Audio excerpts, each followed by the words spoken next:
This is John Gentry again.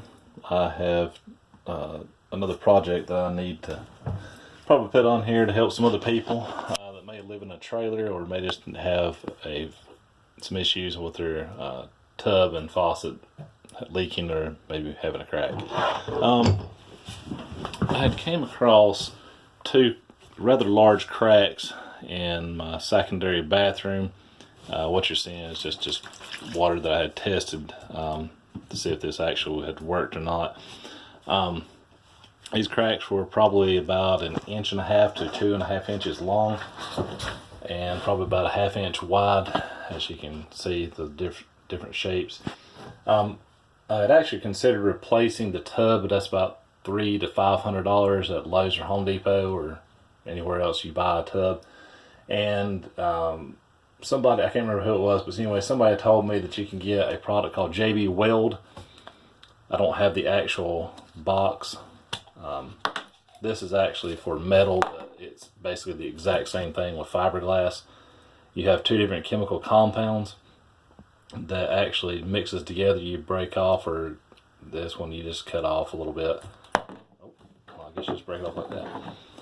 And what you do is you squeeze these materials together. This one isn't dried out because I accidentally left the top of the tube off and it just dried the material out. Anyway, if you don't do that, the material feels more like a putty. Sorry, that does look like more like a putty, and it actually works like Play-Doh. And you just squeeze those pieces together to components, and then you tear off however long, and you basically just put it out, just like, say if your crack was here, you put it just around it, and then you just smush it out and flatten it. Get it the best you can, let it set for 24 full hours, and it will actually harden to the point it's just like fiberglass itself. And then you just take your sandpaper, sand it straight over, and get it as smooth or wherever you want it at.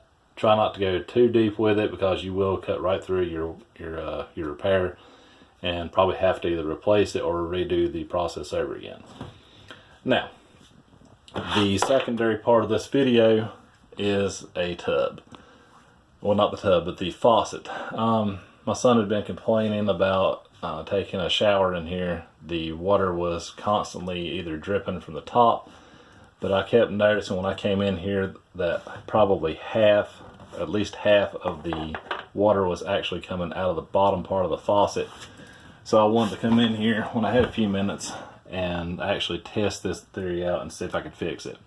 First of all, when you work with any kind of water, make sure you find your cutoff valves, which in my case, luckily are right behind here. And I installed the yellow handled, I think they're called T's, or maybe it's not. You just flip this one up or down, depending on if you have room or not. Make sure your water is cut off, which it is not. I turned it the wrong way. Well, let me do this before I do that. Okay, the problem was, turn this on for your stop to go up the shower. And as you can see, we have half water up, half water down. That's not very helpful, and it wastes quite a bit of water. Now, I'm sorry, I'll turn the cut off the way I had it before, which was actually off to begin with. Sometimes you do that and you just make a fool of yourself. Now, I would highly recommend that when you put these on, if you do put them on yourself, try to put them on there as hand tight as possible. Get it straight. If you're worried about this little gap right through here for people seeing it, you can take what's called a pipe wrench. And let me turn it this way. You can see it's a Cobalt pipe wrench. You can buy it anywhere. You don't have to buy the Cobalt brand. I bought it because it was actually cheaper. I believe at Lowe's, or maybe it was Harbor Freight. I can't remember, but Home Depot does carry that as well, I believe. But I do believe I bought it at Lowe's.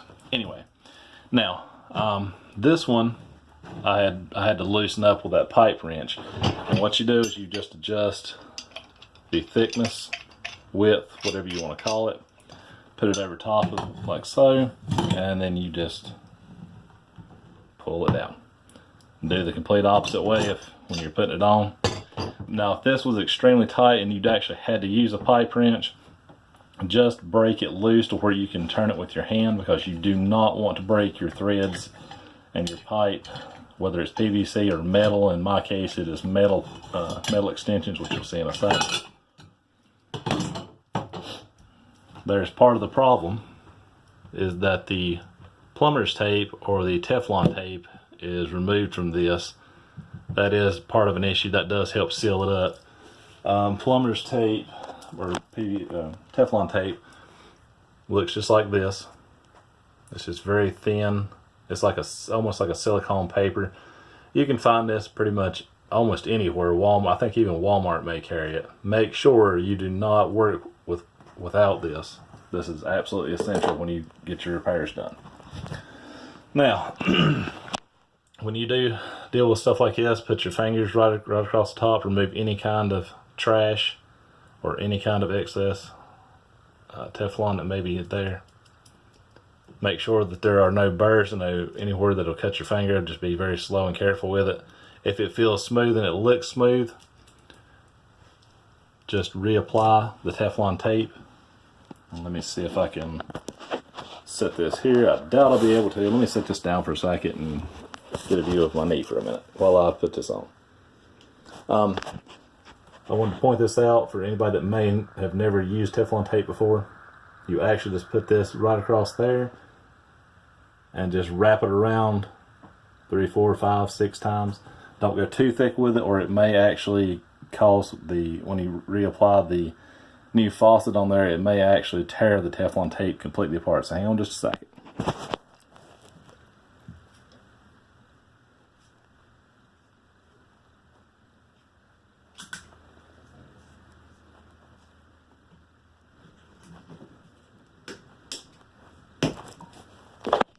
Now it is a little bit difficult to tear the first time, so just put a little bit of pressure and just go right back over the top of it.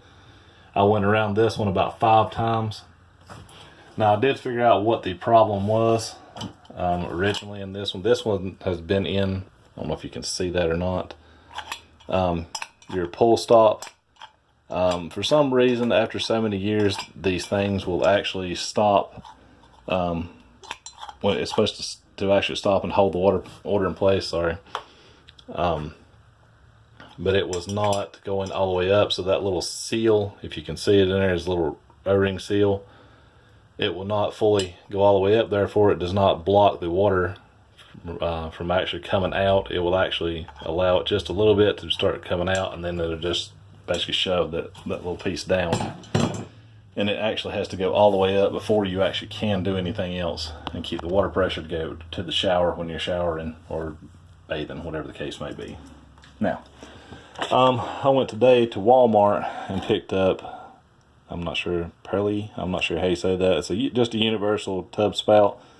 Make sure that you do measure your thread and make sure it's either a 1/2 inch or 3/4. For those that may be very new to this, just take your ruler, measure from one end to the other, and it should give you either 1/2 inch or 3/4. In this case, it's a 1/2 inch pipe, and that is a copper fitting that goes into the back side of it, or the front sides rather, of the cutoffs and the pipe fittings in the back. That does come with all kinds of different fittings. If you do not have those fittings that I already have on there, it comes with a very small roll of Teflon tape, some brass fittings, and a little small adapters. In this case, I'm not going to need any of those except for the actual spout itself. And we'll see if this actually fixes it. Just put it on here as straight as you can, and it should go on fairly easy back. And thank goodness in this one it does. Now, get it on there hand tight, get it straight. It will take some pressure. Turn your water back on.